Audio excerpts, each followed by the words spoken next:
Immer mehr von euch entscheiden sich bewusst für nachhaltige ETFs. Wir schauen uns jetzt einmal konkret die nachhaltigen MSCI World ETFs an und wollen wissen, wie haben sie sich im Crash geschlagen. Also, schaut rein!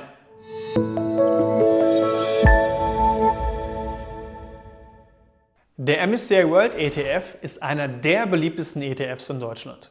Der Grund ist simpel. Mit nur einem Wertpapier investierst du in die größten Unternehmen weltweit.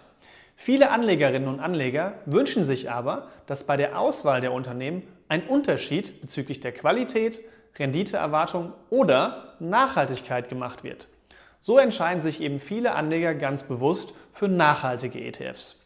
Mittlerweile gibt es reichlich nachhaltige MSCI World ETFs. Wie aber filtern nachhaltige ETFs die nachhaltigsten Unternehmen heraus? Den Hauptunterschied findet man im zugrunde liegenden Index, denn jeder Index unterliegt einem anderen Filterprozess.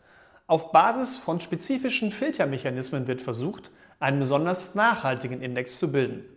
Welche unterschiedlichen Filtermechanismen angewandt werden, damit beschäftigen wir uns in einem anderen Video.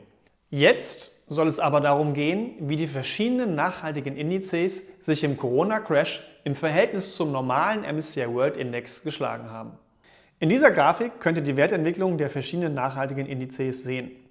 Wahrscheinlich fällt es euch jetzt ein bisschen schwer, hier die Unterschiede festzustellen, aber wir können ja schon einmal die verschiedenen nachhaltigen Indizes aufführen.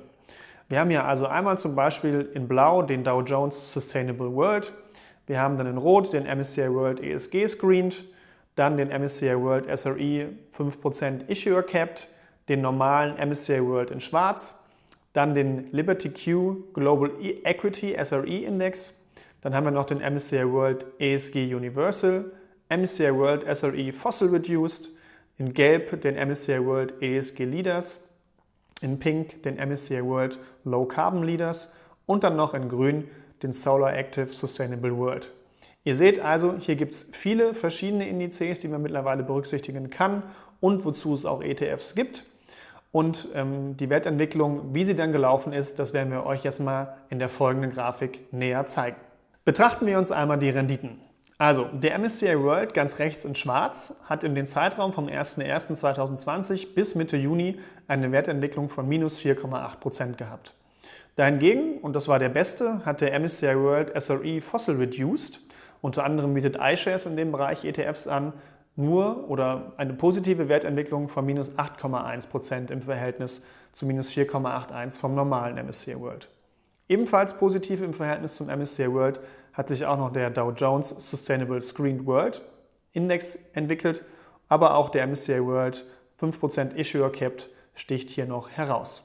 Negativ hingegen waren zum Beispiel andere Indizes wie der Liberty Q Global Equity SRE Index, wobei man hier sagen muss, dass dort auch noch die Emerging Markets mit enthalten sind, was dann die etwas schlechtere Wertentwicklung erklären kann. Auch der Solar Active Sustainable World steht mit minus 6,6% schlechter da als der MSCI World Index. Einzig und allein der MSCI World Low Carbon Leaders bewegt sich ungefähr auf dem gleichen Niveau wie der MSCI World. Ihr seht hier also teilweise deutliche Unterschiede. Wenn ihr jetzt noch mehr über die Renditen und auch die Risiken der nachhaltigen Indizes wissen wollt, zum Beispiel über verschiedene Zeiträume wie 1 Jahr, 3 Jahre oder 5 Jahre, dann könnt ihr jetzt hier oben einfach mal auf den Blogartikel klicken, denn dort haben wir euch noch mehr spannende Grafiken erstellt und verlinkt. Der MSCI World SRE Fossil Reduced Index, der MSCI World SRE 5% Issuer Capped und der Dow Jones Sustainable World Index haben am besten abgeschnitten. Sowohl isoliert für das Jahr 2020 betrachtet, als auch über die Zeiträume von 12 Monaten. Die dazugehörigen ETFs haben wir euch jetzt hier einmal aufgeführt. Nachhaltige ETFs können also auch in Krisenzeiten passende Alternativen zu herkömmlichen ETFs sein, wenn du grün, sprich nachhaltiger investieren möchtest.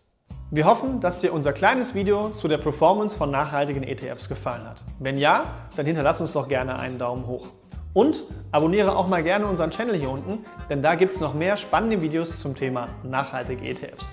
Also schau da einfach mal rein und wir sagen bis demnächst.